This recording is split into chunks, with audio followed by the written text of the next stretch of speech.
Good afternoon, everybody. It's Hannah with Sea Turtle Inc., and we are here in the Laguna Madre Bay, where we are getting ready to release our two patients, Jam and Boba, back out into the wild. It's a super exciting day here in the Laguna Madre Bay. We're going to have Kelly and Casey helping us release today, as they're going to be coming in right behind me. But what's cool about Jam and Boba is that they're both juvenile Atlantic greens. They both came in the middle of July, and they both were found stuck in the jetties.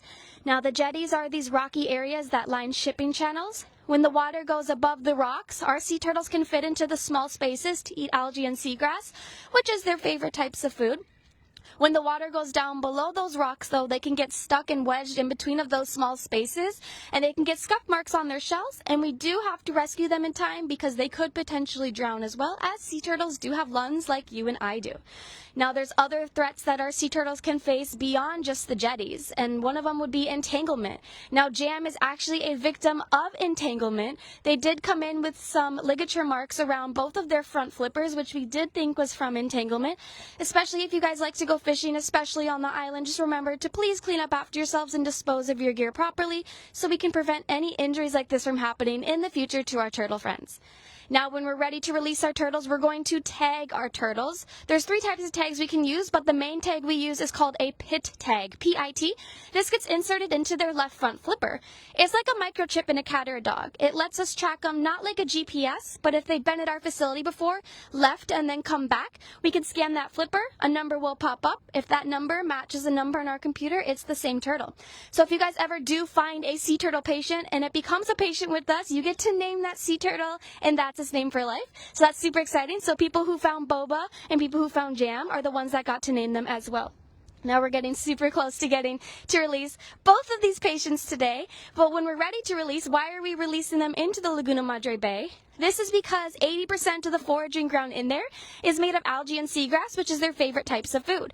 But honestly, depending on the temperature of the water, the time of year, and the species of sea turtle, that all goes into where we release our sea turtles as well. Now, the only species we have in the hospital right now are the Atlantic green sea turtles. Now, we did have 18, but now that we're releasing 2 of them, we're going to go down to 16. So if you guys want to help us out in any way at all, you can always adopt one of our patients. This goes into their medicine and all the care that they need. Your money goes straight into all of that for them. Or you can just come visit us here at Sea Turtle Inc. We're open and have a fully functioning hospital. We're open Tuesday to Sunday from 10 to 4. So that's another way to help support us. We also have a bunch of events coming up. We have our virtual bee event. We have on-site Girl Scouts and virtual Girl Scouts if you would like as well.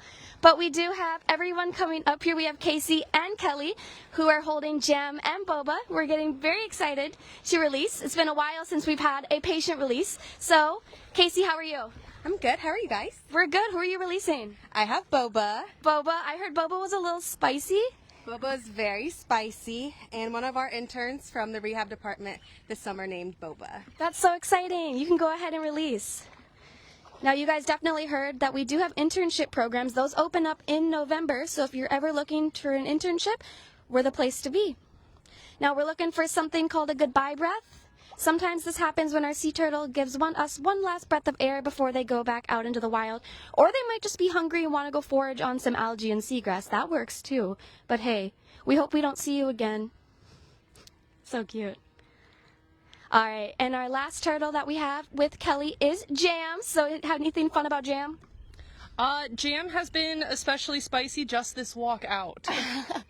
That's so funny. You can go ahead and release Jam. Now, they might look a little disoriented at first. This is because when they're put straight into the water, they might just be a little confused at first, getting used to that water. But they can definitely pick up real fast and be able to go, oh, there's that goodbye breath I was talking about. So cute. So exciting.